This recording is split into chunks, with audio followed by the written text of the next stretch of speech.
The sun had risen high enough to cast shimmering waves across the desert, turning the sand into shifting gold. Matthew and Abba Elias walked in silence, the rhythm of their steps matching the slow, deliberate breaths Matthew had begun to learn. They had been walking for nearly an hour when they approached a cluster of low stone huts partially buried by the desert's slow, patient winds.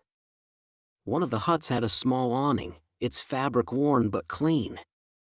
Under the shade sat a man shaping clay on a simple wheel. His hands were dark with earth, steady and practiced.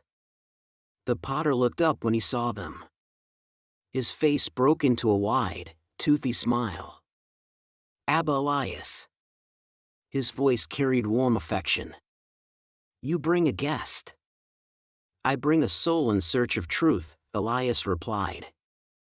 Matthew felt a mixture of shyness and curiosity. There was something comforting about the potter, something grounded, earthy, real. "Come," the potter said, waving them closer. "The desert is generous today. It allows us shade." They sat near him as the wheel spun quietly.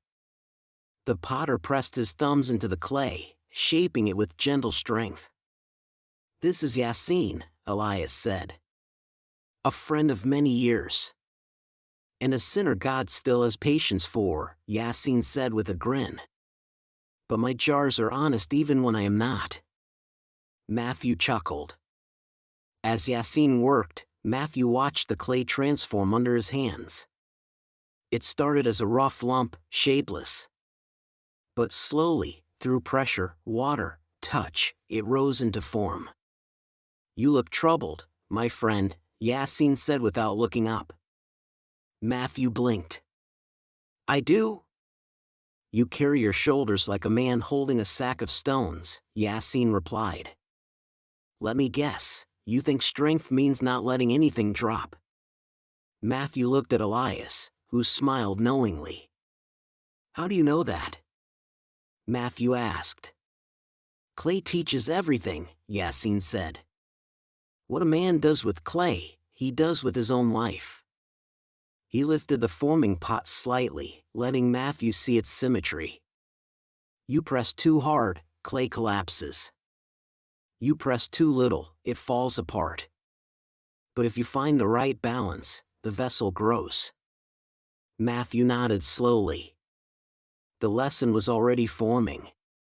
Yasin suddenly stopped the wheel and reached behind him. He brought out an old clay jar, about the height of Matthew's forearm. A large crack ran from the rim halfway down its side. "This," Yasin said, holding it carefully, "is for you." Matthew hesitated. "Why give me a broken jar?" Yasin's expression softened. "Because you are carrying the same crack." Matthew looked down, stunned.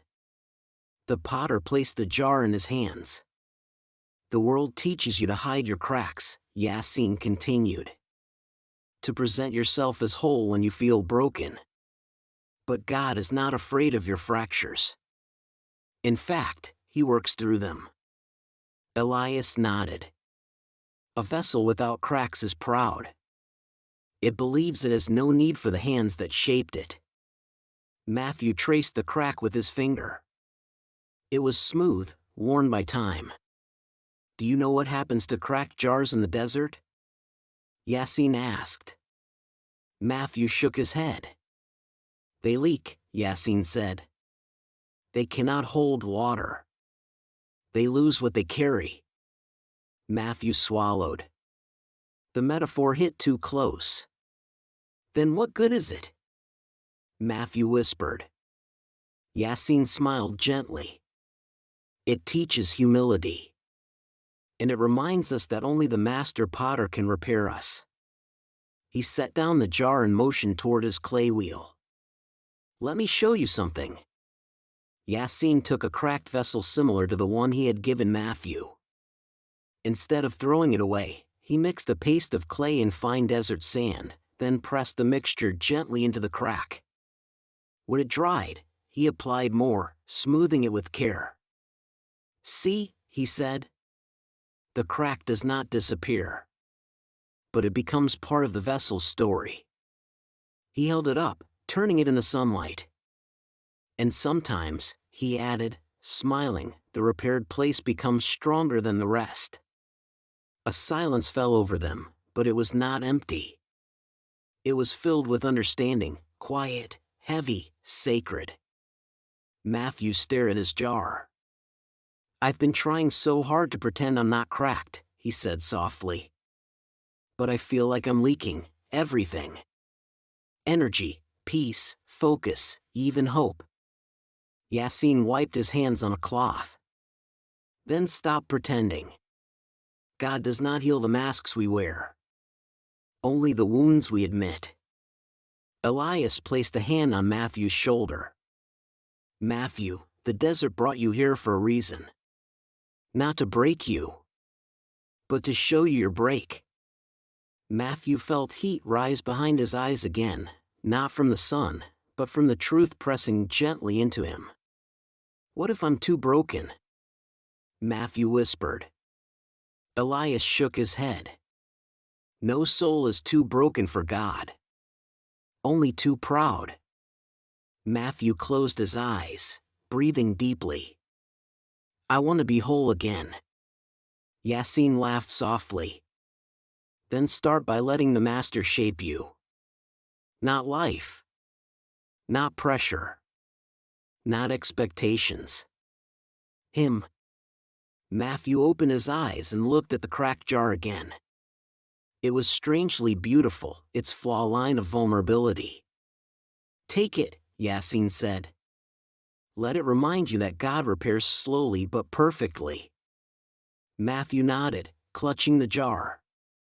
Before they left, Yasin pressed a small piece of clay into Matthew's hand. "For prayer," he said. "Knead it when your heart feels too tight. Let it teach you softness again." As Matthew and Elias walked away, the sun now high above them, Matthew felt something shift inside him. The jar was light, but its meaning was weighty. He glanced at Elias. "Do you think God brought me this crack for a reason?" "I think," Elias said gently, "that the crack was always the doorway. Now God is inviting you to walk through." Matthew held the broken jar close, feeling, perhaps for the first time in years, not ashamed of his weakness but grateful for its honesty. The desert wind swept softly across the dunes as they walked. And Matthew whispered a small, quiet prayer, "Lord, fill what is empty, mend what is broken, and let your hands shape me again."